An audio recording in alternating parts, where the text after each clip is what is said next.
Les gars, les cryptos sont en train de chuter lourdement en ce moment. Non seulement le Bitcoin et l'Ethereum en prennent un sacré coup, mais tout le reste du marché est en fait en train d'en faire de même. Quelqu'un est en plus peut-être sur le point de se débarrasser de 320 millions de dollars sur le marché. Donc ouais, les gars, il s'agit vraiment d'un tout gros avertissement. Si vous êtes appliqué dans les cryptos, alors vous allez vouloir voir cette vidéo au plus vite. Je vous expliquerai aujourd'hui tout ce que vous devez savoir dès maintenant, en commençant depuis le début jusqu'à la situation dans laquelle on se trouve tant que maintenant, afin que vous ne puissiez vous préparer du mieux que vous le pouvez.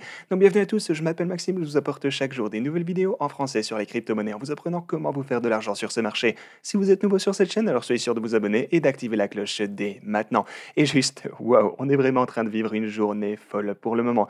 Non seulement on peut voir que le Bitcoin est en train d'imprimer un bas encore plus bas ici, parce que, ouais, simplement on sait que le précédent creux s'est formé ici aux alentours de 24 700 dollars, et après avoir chuté de la boîte orange juste ici, on n'a pas été en mesure d'y revenir, et on dirait que le Bitcoin est parti totalement en chute libre sans jamais s'arrêter. Maintenant, au moins, on peut voir qu'on est en train de trouver un peu de soulagement de la part de cette boîte orange qu'on a ici tout en bas. Et bah ouais, voilà un peu comment se présente la situation sur l'intervalle de 4 heures, les gars. Ici, on a vraiment énormément d'incertitudes concernant, disons, la macroéconomie. Et pas seulement ça, mais les crypto-monnaies sont aussi en train de se faire attaquer en ce moment même. Et je vais vous expliquer tout ceci un peu plus tard dans la vidéo. Ok, regardez ça. On a ce biseau qui a été perdu également juste ici. Ça non plus, c'est pas une bonne nouvelle d'un point de vue technique pour le Bitcoin, évidemment. Et en ce qui concerne l'Ethereum, vous pouvez voir qu'il est aussi en train de chuter de plus en plus bas. Il ne s'arrête jamais, décidément.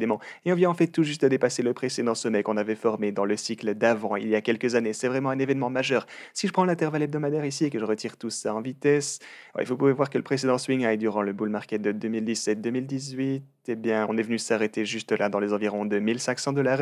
Et là, on est finalement passé en dessous de ce niveau encore plus bas tant que maintenant. Donc en gros, on se trouve en dessous de notre précédent all-time high du cycle d'avant, ce qui est vraiment surprenant et c'est pas top à voir pour l'Ethereum. Mais maintenant, parlons en fait de la raison pour laquelle les cryptos sont en train de chuter aussi lourdement. Parce que oui, le moins qu'on puisse dire, c'est qu'on n'a que du rouge aujourd'hui de tous les côtés et on assiste vraiment à beaucoup d'incertitudes sur les marchés.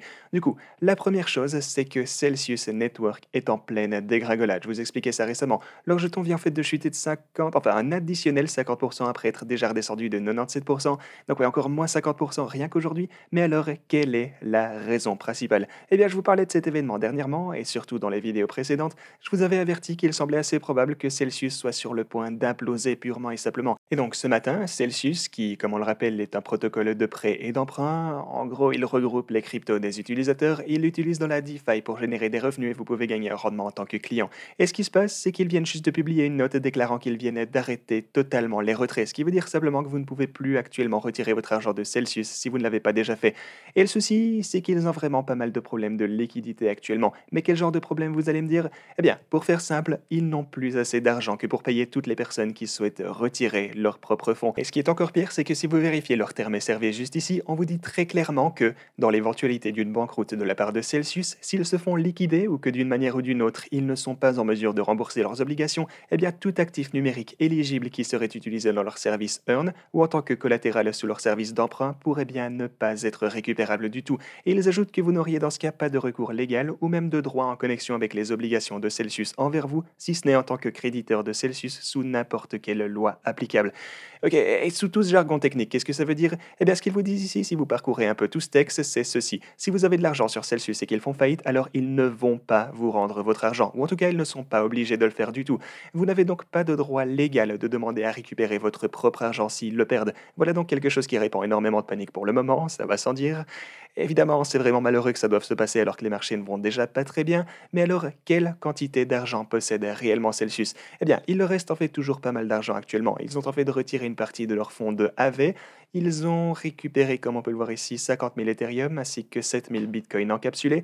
Et on discutait de tout ceci récemment sur la chaîne, et le problème, c'est qu'ils possèdent aussi une énorme position de ST-ETH, si vous connaissez le problème actuellement. Le plus gros souci ici, c'est que le ST Ethereum n'est pour le moment plus possible à réclamer contre du vrai Ethereum. Encore une fois, si vous n'avez pas regardé mes vidéos précédentes, alors je vous invite à retourner les voir pour toutes les infos, mais sachez juste que leur position en Ethereum est en quelque sorte impossible à récupérer. Pour le moment, ils ne peuvent pas liquider tout leur sac d'Ethereum, ou plutôt de ST Ethereum, simplement parce qu'il ne reste plus assez d'Ethereum dans ce pool de liquidité ici. Mais alors, qu'est-ce qu'ils peuvent faire? S'ils ont déjà beaucoup de STETH et qu'ils ne peuvent pas le vendre et que les gens veulent pouvoir retirer leur argent de Celsius, alors évidemment, il faut qu'ils bloquent les retraits pour garder de la liquidité.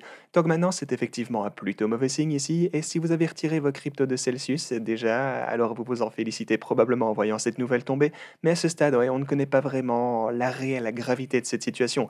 Genre, un ST Ethereum va un jour ou l'autre finir par retrouver son ancrage, ça c'est sûr, mais si au court terme ils ne sont pas en mesure de rembourser les gens qui retirent leurs cryptos, ou plutôt qu'ils ne permettent en fait même pas aux gens de le faire, alors bien sûr ça va finir par drastiquement faire baisser la confiance que les gens accordent, eh bien, non seulement à Celsius, mais également à Nexo, BlockFi, que tout le monde va mettre dans le même panier, tous ces autres protocoles de prêt, d'emprunt, etc. Et évidemment, c'est aussi une mauvaise image pour les cryptos en général. Voilà donc en quoi consiste tout ce FUD actuellement. Ils sont en train de retirer énormément d'argent de leur wallet. Vous voyez ici qu'ils sont en train de l'envoyer sur FTX, ce qui nous laisserait donc penser qu'ils essayent en fait de liquider leurs actifs afin de pouvoir rembourser toutes les personnes qui cherchent à simplement partir de Celsius. Et voilà pourquoi les cryptos sont en train de chuter lourdement pour le moment.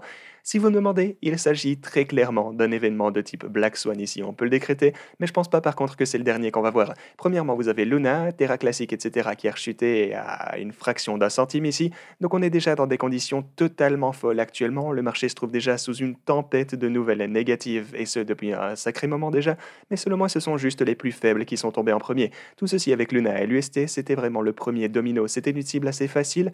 Maintenant on a Celsius qui est une autre cible facile. Écoutez, on parle souvent du fait qu'on aimerait voir Wall Street arriver dans les cryptos, et pour être honnête, lorsque je spécule sur ce qui est en train de se passer actuellement, eh bien je pense que tout ceci est en fait lié avec le fait que Wall Street est en train bel et bien d'entrer dans les cryptos et que ça nous donne une idée d'à quel point ces personnes dirigent ces entreprises de manière amateur en fait.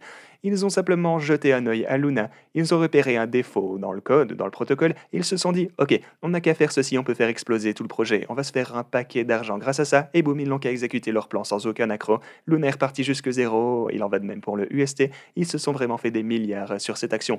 Ensuite ils se sont dit ok, maintenant c'est qui la prochaine cible? Ils ont cherché le prochain maillon faible et ils ont trouvé Celsius. Ils ont identifié que Celsius se trouvait dans une position assez vulnérable pour le moment, donc ils ont vu ici une opportunité de se faire plus d'argent. Ils se sont dit, ok, on n'a qu'à faire tout ceci et Celsius va faire faillite, donc on peut encore une fois se faire énormément d'argent.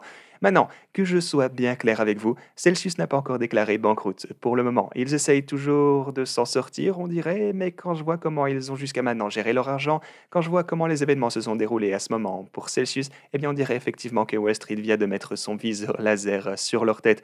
Ils ont identifié comment ils pouvaient détruire le projet et se faire de l'argent au passage, et à ce moment ils sont probablement en train de se faire des centaines de millions, si ce n'est des milliards, grâce à ce crash actuel de la plateforme. Donc la question est la suivante, après Luna, peut-être après Celsius, qui sera la prochaine cible? Je pense qu'ils vont bientôt passer à la prochaine, on se doute bien que ce genre de choses n'arrête pas d'enfoncer les clous encore pour le Bitcoin, l'Ethereum, etc. également, et ça c'est vraiment dommage. Donc, soit c'est cette éventualité, ou alors c'est comme je vous le disais aussi dans ma vidéo d'il y a quelques jours, c'est que Celsius faisait aussi partie des premiers à vendre et purement et simplement dumper d'énormes montants de UST, ce qui a beaucoup contribué à l'effondrement du protocole. Ils ont un peu tout démarré en quelque sorte. On sait que Celsius a une part de responsabilité, pour ainsi dire, et pas mal de personnes très influentes avaient beaucoup d'argent sur le UST ainsi que sur Luna. Donc, eh ben aussi, peut-être que certaines de ces entités en veulent simplement à Celsius, le tiennent pour responsable du crash de Luna. Alors, évidemment, ce n'est que de la spéculation, là je ne fais qu'extrapoler un petit peu avec les infos dont je dispose, et ouais, je vous donne aussi les infos que je reçois dans les coulisses d'ailleurs. On sait que beaucoup de gros fonds ont explosé à cause du crash de l'UST ainsi que de Luna, et pas mal d'entre eux ont en quelque sorte accusé Celsius de s'être débarrassé des 5 millions de dollars en UST, et ce d'un seul coup. Donc peut-être qu'en ce moment ils essayent en quelque sorte de se venger sur Celsius, et on dirait bien que c'est en train de marcher, là c'est le moins qu'on puisse dire. En tout cas, tant que maintenant ça fonctionne. Ok, voilà encore un peu de spéculation pour vous sur ce qui est en train de se passer. Pour le moment, en ce qui me concerne, j'ai même déjà parlé à Alex Machinsky de chez Celsius à quelques reprises hors caméra également, mais ouais, bon, enfin pas récemment, mais il y a tout de même quelques années, et dans différentes circonstances, c'est vrai. Et tout ça pour vous dire que je ne pense pas qu'il a de mauvaises intentions, ou même que Celsius soit frauduleux de quelque manière que ce soit, mais je pense tout de même que, simplement, ils ont pris trop de risques avec l'argent de leurs utilisateurs et ils n'ont pas dirigé la compagnie avec une assez bonne gestion des risques. Et voilà mon avis, ce qui les a donc menés à se retrouver dans ce genre de situation qui pourrait potentiellement... Enfin non, la situation qui affecte définitivement l'ensemble de l'espace crypto. Et aussi pour l'Ethereum, on a un truc de malade. L'Ethereum est en fait descendu jusqu'en dessous des 1000 dollars sur Uniswap, comme vous le voyez ici. Quelqu'un vient en fait de dumper énormément d'Ethereum ici, on est passé sous les 1000 dollars et c'est simplement... Genre, c'est totalement ahurissant les gars. Mais voilà ce qui s'est effectivement passé de ce côté sur Uniswap. Par contre, c'est juste sur cette plateforme et pas sur les autres plateformes d'échange. Genre si vous prenez, par exemple de ce côté, on peut voir avec Bitfinex, alors on n'a pas du tout touché les 1000 $, mais ouais, genre on voit qu'on a quelques soucis de liquidité pour l'Ethereum également. Maintenant, comprenez bien qu'il s'agit d'événements de type Black Swan. Je ne pense pas par contre qu'ils sont les derniers par lesquels on va devoir passer, mais là on ne peut que surveiller la situation les gars. Personne n'a de boule de cristal, mais une fois que le calme finira par revenir, alors je pense qu'on verra arriver pas mal d'opportunités différentes. Mais ouais, tant que maintenant il semblerait probable qu'on continue à chuter quelque peu, peut-être qu'on pourrait éventuellement atteindre les 22 000 $, qui sait, ou même passer en dessous de ceci si jamais cette boîte orange ne pouvait pas tenir le coup. Et aussi, je sais que je vous disais que je m'attendais à ce que les alentours de là où on se trouvait actuellement seraient le bottom, ou alors qu'on l'avait en fait déjà trouvé à 24 600 $ approximativement, mais maintenant on vient de former un creux encore plus bas juste ici. Là on se trouve toujours dans cette zone, techniquement, mais ouais, il faudra bien qu'on attende de voir les gars. Seul le temps pourra nous dire si quelque chose d'autre va arriver après Luna, si quelque chose d'autre arrivera après Celsius. Quelle sera la prochaine cible? Voilà une question que tout le monde se pose actuellement. Et aussi, je peux vous dire qu'on aura un paquet de nouvelles régulations qui vont nous pendre au nez si jamais Celsius implose pour de vrai. Et ouais, simplement s'ils ne peuvent pas rembourser les fonds des utilisateurs, ce serait une super mauvaise nouvelle. On garde un œil sur la situation pour vous les gars, je vais continuer à vous mettre à jour. Et n'oubliez pas aussi que si vous voulez rejoindre ma team sur Bybit, vous pouvez utiliser mon lien juste ici. Vous serez en mesure d'obtenir jusque 4530 $ au passage sur Bybit avec ce lien juste ici, donc n'hésitez pas à me rejoindre pour faire du profit tous ensemble. Merci beaucoup d'avoir regardé et quant à moi je vous dis à la prochaine.